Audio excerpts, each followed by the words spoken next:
Hey everybody, this is Chris Murphy with the Fort Collins Fellows podcast, and with me is my amazing co-host, Patrick Soukup. Absolutely. Yes, the Fort Collins Fellows podcast is going to bring you information across all spectrums about everything there is to know about Northern Colorado and Fort Collins. We talk to mayors, CEOs, decision makers, and citizens and residents of the community who are really grooming the Fort Collins area and Northern Colorado area now and into the future. So it's an educational style podcast that if you are looking at making a decision potentially to move your family here or maybe to where to move within the community, this information might help you make some of those decisions. We are grateful for you to listen and we really hope you enjoy.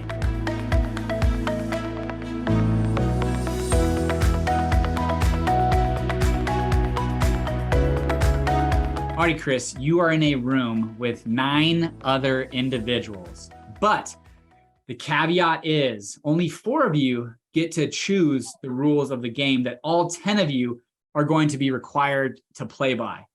And that is exactly what is going on with our voter turnout, Larimer County, city of Fort Collins, and across, really state of Colorado is only about 40% of the individuals.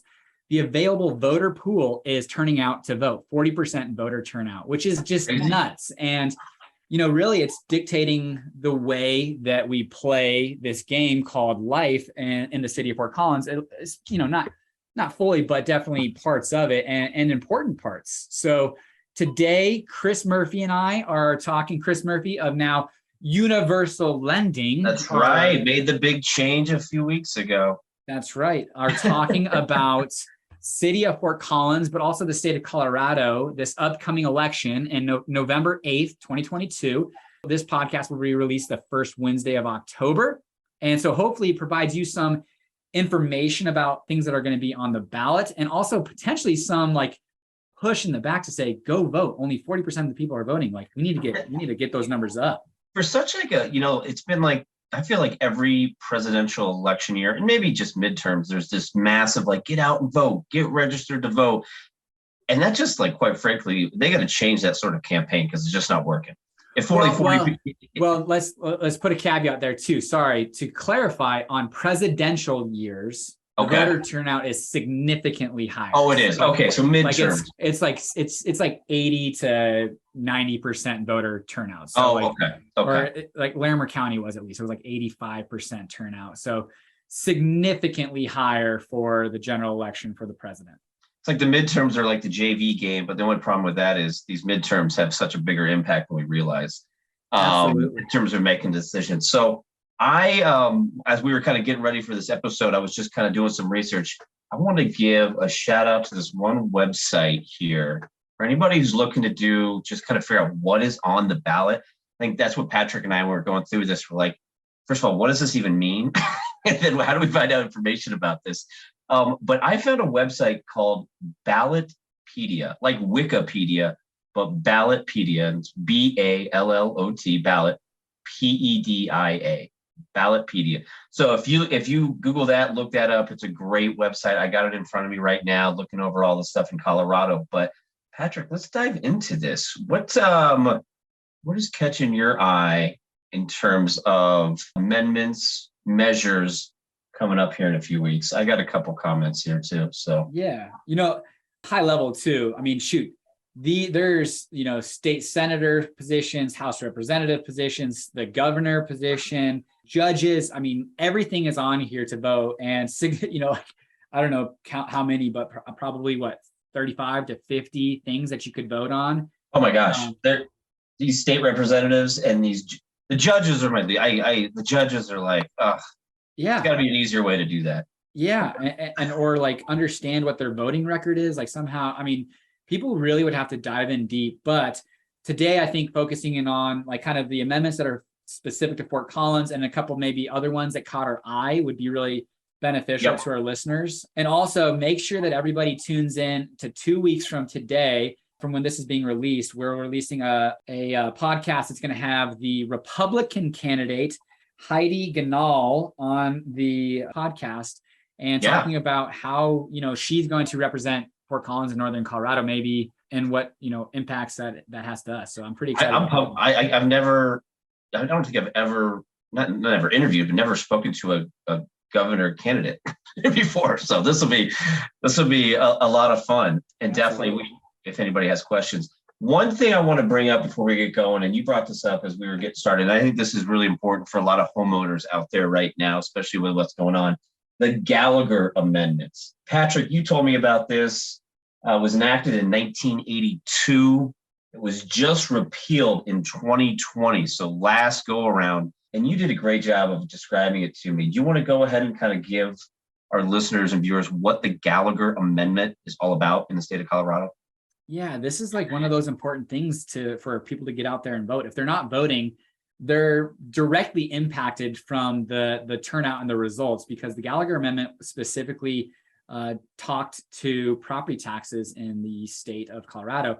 And essentially what it did was it put a cap on, or a distribution, that 60% of the property taxes were going, per the state budget, were going to be paid from commercial properties, and the other 40% would be divvied out to the residential properties. And because such a huge growth of residential properties in the state of Colorado, your tax rate continued to decrease and decrease and decrease. Right now it's 7.15%, or actually it's kind of, I think it reduced actually to 6.95% because there was a couple of relief measures because of COVID and things of that nature that they're trying to provide some relief, but very, very minimal. I mean, but still, regardless, in 2020, it got repealed, which now it used to basically kind of give you a buffer on your property values versus your property taxes.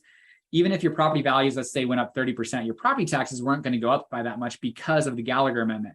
Now, with that being removed, you can pretty much take to the bank that whatever property valuation increases you have, like last 2 years, we've seen 20 to 40%, increase in property values. That's going to be pretty much immediately reflected on your property taxes. Now you're going to see a 20, 30, 40% increase on your property taxes, which is pretty substantial, especially when you talk about affordability and people these days. So something to take into consideration of why you really need to pay attention on your local, government, and get involved and go out and vote, because things like that will have a direct impact. It's huge. That's huge. All right. What do you want to talk about first, buddy? I think we'll get to Fort Collins here shortly, but I think what's kind of interesting, just more, like I said, interesting, not necessarily like, but it looks like they're trying to legalize the use of medical mushrooms on there. It's Proposition 122. Okay. Regulated access to natural medicine for persons 21 years or older, in connection therewithin, natural medicines as certain plants or fungi that affect a person's mental health. So pretty much they're saying they're wanting to allow the medical use of mushrooms in the state of Colorado.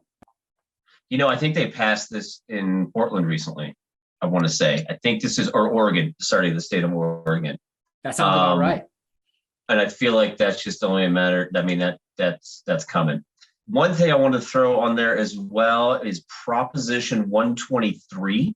Mm-hmm. This has to do with housing. Proposition 123 dedicates a portion of revenues, 0.1% from existing income tax revenues, and allocates those funds to housing projects. So this is going to be for affordable housing. There's financing programs that will reduce rents, purchase land for affordable housing development, build assets for renters, support affordable home ownership, serve persons experiencing homelessness. So that's I read up on that one. That's the big housing one. Proposition 123. Does that have also like an impact?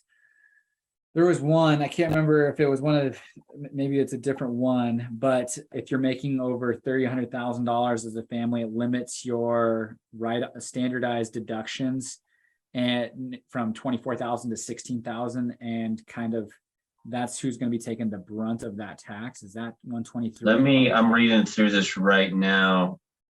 This Ballotpedia has got that's Proposition FF. Oh, okay. Yeah. I saw that one on here. So that's 123.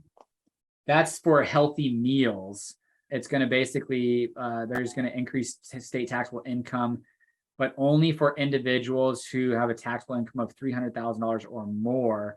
And it's by limiting the itemized deductions. And what that's going to go to is providing school meals are healthy and appealing to all students. So interesting thing there. Definitely, again, an increase on taxes, but for those individuals making $300,000 or more. Okay, yeah, I see that right here. Yep, FF. You know what's crazy is, speaking of schools, like they had to shut down some Poudre School District schools this year because it was too hot and they don't have air conditioning. Where do these schools not have air conditioning? Dude, I saw that. Like, and honestly, like I just can't. I mean, we had take our kid out for 2 days. She's in preschool now, and so I was like, well, she can go to school. Anyways, I do want to also bring up, because it's Colorado, and Colorado just seems to be ahead of the game. Of course, we got Amendment F. It's regarding gambling. I feel like we always have a gambling thing on all of our elections. This one allows operators and managers of charitable gaming activities to be paid, and allows the legislature to determine how long an organization must exist. I don't. That's not gambling. You know what that is? That is raffles. And repeal the ban of paid manager. Oh, that's because cool. I had a friend who literally had to go get licensed from the state to be a gaming / like raffle charitable gaming manager. Oh yeah. She went through the classes and everything like that. So this is in regards to that. I had no idea. Oh, it says, so it looks like reduced from 5 years to 3 years, the length of time an organization must exist before obtaining a charitable gaming license. Oh, interesting. Okay. Yeah. But there is not gambling necessarily, but there is one that's discussing the limits of how many retail outlets an individual can own for liquor. That was going to be my next thing. Was there's 3 propositions on alcohol, and only in Colorado we got Proposition 124, 125, and 126. We're going to round it off all with alcohol. And like you said, the 124 increases the number of retail liquor stores licenses an individual may own.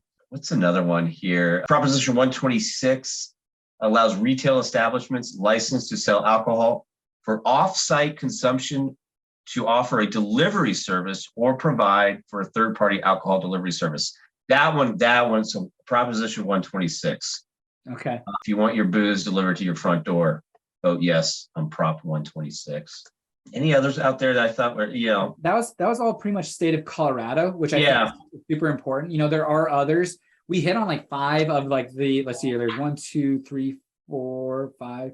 There's about 10 or 11, amendments or propositions that are being discussed and voted on. And we talked about 4 or 5 of them. So, get out there, read it again. Another one, is sample ballot at larimer.gov. I know Ballotpedia, like what Chris suggested, but let's jump into the 3 ballot measures that are specific to Fort Collins. And I know you want to talk about one on. I got one in Windsor that caught my eye. I thought was kind of interesting.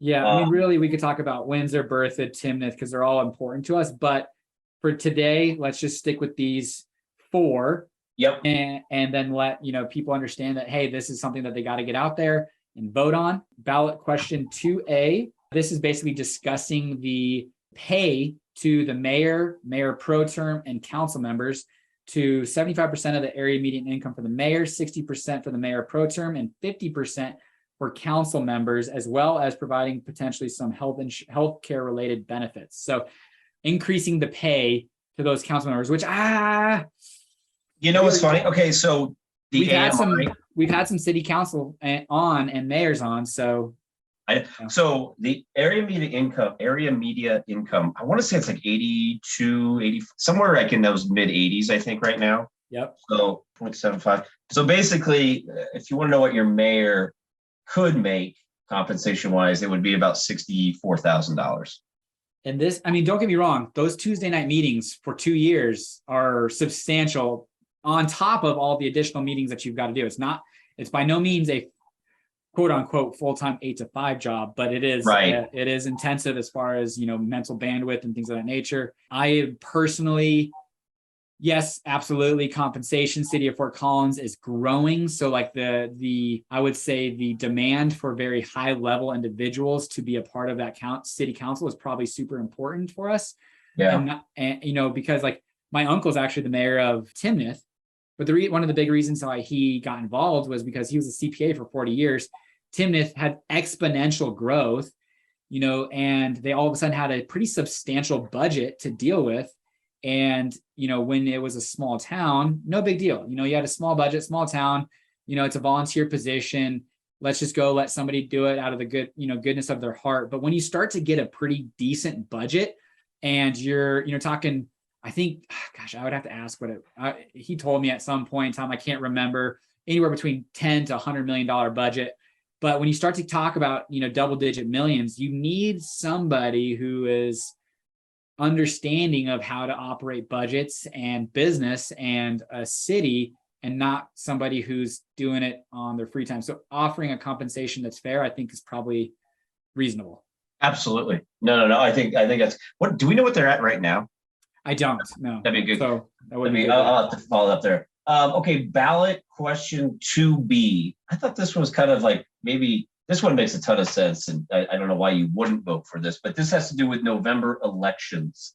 And so make the regular city elections the first Tuesday in November, because some of them are in April or in June right now. And so everybody knows elections are in November. I feel like that's just common knowledge, right? 100%. So this one, city initiative proposed charter amendment number 2, transition to the new election schedule by extending the current term of the mayor and each council member from April to November of the appropriate odd number year without altering the number of terms each may serve. So they might get a little bit longer term just because the elections are going to come up in November. And I think that was one of the big reasons why, at least City of Fort Collins, voter turnout, they believe, is pretty small in those odd years, is because it's in April and not November for those elections, elected officials. So I think putting it into November just makes complete sense. I think it's a no-brainer. And I don't mind Jenny Art in there for another 6 months. It's not whether she goes continue, does another term. As we spoke about her, she kind of won me over. I think she's a pretty cool person. Yeah, no, that was really good. What do we got next? 2C. This is ranked voting. So we're, essentially, instead of voting for one person for an elected official, you would vote, here's my first option, second option, 3, 4, 5, 6, or whatever. And it would help offset some of those close calls that we've seen in the past and provide a ranked voting. And then there would, I think, be a determination from there how they decide who actually ended up winning the vote. And that one doesn't take effect until after January 1st of 2025. Yeah, I wonder why that is. I'm not sure why that's such a how long does that take to get all right, we all have this we'll give you 2 years to figure this out. Yeah, maybe because it's after the presidential election in 2024. Don't know. Yeah, who knows? No idea. So talk to me about the Windsor one. Okay, so this one is in Windsor. Windsor's a town, obviously everybody knows. It's just right across the freeway here in northern Colorado from Fort Collins. Ballot issue 3F. So I thought this was just really interesting because Windsor is just usually typically a little bit more conservative, obviously don't raise taxes and everything like that. But this has kind of they're going to raise taxes, but I think they're going to do it for something that the people of Windsor might really like. So ballot issue 3F. Basically, shall town of Windsor increase taxes by 1.62 million, okay? And if this does pass, what will basically happen is purchase and maintain open space from willing landowners that achieves the following. So they're going to take this money, buy up land from willing landowners, whoever's willing to sell, and this is the goal. Acquire open space land will remain undeveloped and lessen the impact of residential housing growth, which I thought was really interesting because Windsor and Weld County really is one of the fastest growing counties in the country. So this ballot issue would lessen the impact of residential housing growth, thereby reducing impacts such as traffic, the cost of maintaining roads. It's going to enable the town to develop and maintain open space that will increase public recreation. I mean, all good stuff, obtain and manage and preserve working farms. So basically, and then promote open space that conserves valuable wildlife habits. So yeah, it's so interesting. So I'm sitting here going, I'm like, how many people do you think live in Windsor? I don't know. 35,000 or something. 35,000. Okay. So if you do the math on this, so $1.62 million divided by 35,000 people, that would raise your taxes by $46.29.